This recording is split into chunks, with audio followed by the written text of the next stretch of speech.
Crisis Control is a service organization that delivers a lot of different aspects to the community.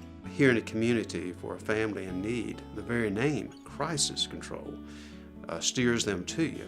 We help people who have a very short-term problem and they don't have a safety net, and now the rent's due or the lights are due or they're going to be cut off.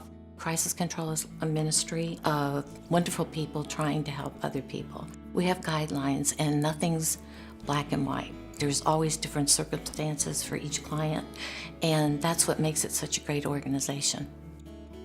In Kernersville, we have services that prevent evictions, foreclosures, disconnection of utilities. We also have our Client Choice Food Pantry.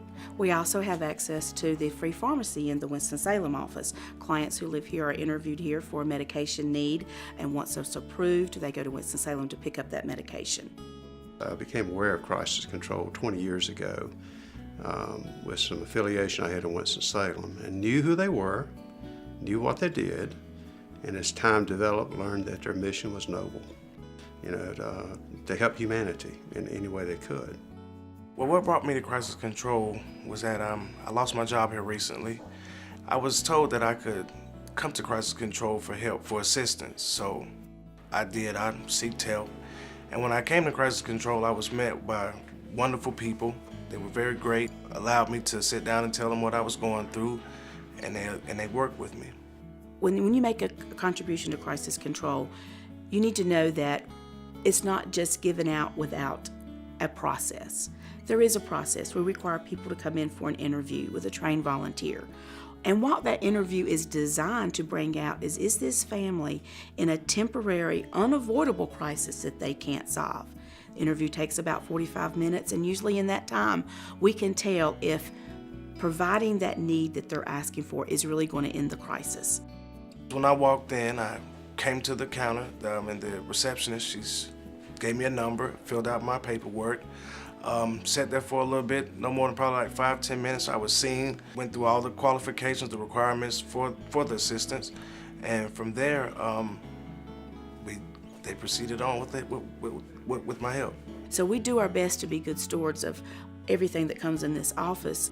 Even with the food that's donated, when you bring in food, we have volunteers that work diligently in our pantry and sort all those food items and store it according to date so that we're using the oldest first. We have some classes that we're able to offer our clients here. We call it Tools for Success. And what this does, it brings in community people who have a talent, whether that be with budgeting or math or with employment services. They'll come in and hold a class for our clients free of charge so that they can pick up those tools to be more successful. I guess I like the most about it is that I'm able to make a difference in people's lives when they come in and they have this crisis and they're so much under so much stress, that you're able to be a part of helping to get them back on their feet. And I know that's something, it's just be a safety net for these people who have no other recourse. I think that's a wonderful ministry to have. I tell you the truth, I don't know what would go on, what people would resort to, but I'm thankful that we have Crisis Control in our community. And I hope they never go anywhere. My years at Crisis have just been the greatest. I think this organization is well run, well accepted in the community, and I think it's got a long stay. The need has changed tremendously in the last 16 years here in Kernersville. When I first came, $300 could probably end a crisis. It could stop somebody from being evicted. It could pay the power or the water and end the crisis. That's more than doubled. The need is larger. Rents are higher. Food cost is more. The cost of getting them back on their feet has more than doubled. For the institution to remain viable, to remain active in supporting those who need the help, it's got to have financial support from somewhere. Biblically, we are given a mandate to do that.